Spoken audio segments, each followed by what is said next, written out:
झारखंड लोकतांत्रिक क्रांतिकारी मोर्चा के सुप्रीमो व डुमरी विधायक जयराम महतो भौरा जहाज टार में आयोजित सभा को संबोधित करते हुए बीसीसीएल व आउटसोर्सिंग प्रबंधन को चेतावनी दी। कहा कि खेत खलिहान बर्बाद कर लोगों को परेशान किया जा रहा है। रोजगार नहीं, अलग राज्य होने के बावजूद बेरोजगारी चरम पर है। बीसीसीएल प्रबंधन अपने जनतांत्रिक मूल्य को पूरा करे, अन्यथा आर पार की लड़ाई होगी। कोयला बाहर भेजना बंद कर देंगे।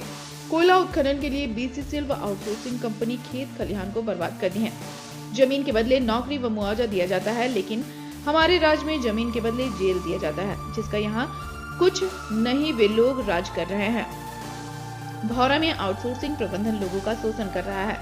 सारे नियमों को ताक पर रखकर खनन कार्य कर रहे हैं लेकिन लोगों को उनका हक नहीं दे रहे हैं। भूमि अधिग्रहण नियम के अनुसार यहाँ के लोगों को न्याय मिलना चाहिए। धनबाद के उपायुक्त से मांग करते हैं कि भौरा के रैयतों को जमीन के एवज में बकाया मुआवजा का भुगतान कराए। कहा कि जिनकी जमीन से करोड़ों अरबों का कोयला निकाला जा रहा है, वैसे लोगों को छत और रोटी के लिए तरस रहे हैं, जो सरासर गलत है। ग्रामीण डर से बाहर निकले और कमर कसकर आंदोलन तक के लिए तैयार रहें।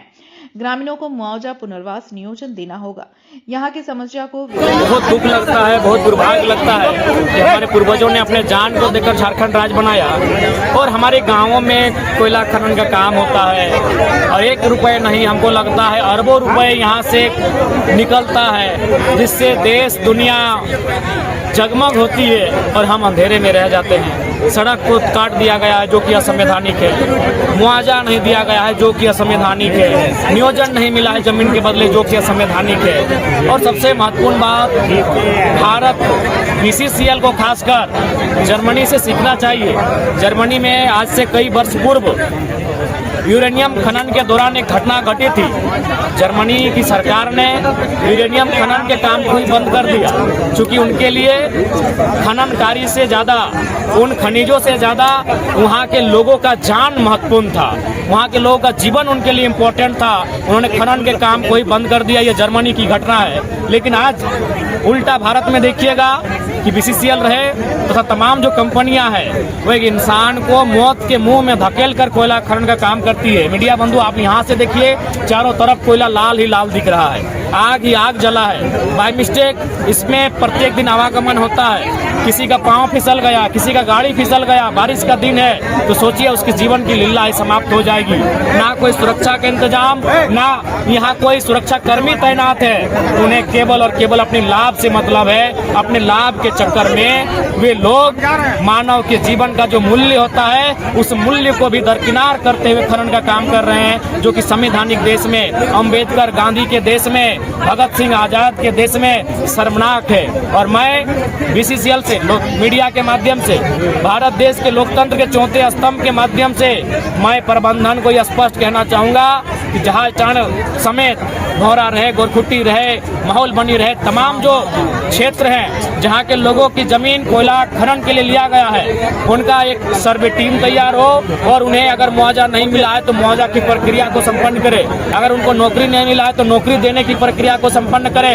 और उन गाँवों को सीएसआर के मद से, जो कि शायद कोई भी कंपनी अपने मुनाफे का 2.5 से 5% रुपए शायद खर्च करती है, उस खर्च से उन गाँवों को पुनः बसाने का काम किया जाए। जो गांव कोयला खनन के बाद उजड़ गए हैं, ये गांव उजड़ चुके हैं, इन गांवों को सीएसआर मद से जो मुनाफे की राशि होती है उससे पुनः इसका सर्वांगीण विकास किया जाए। मैं ये प्रबंधन को स्पष्ट कहूंगा।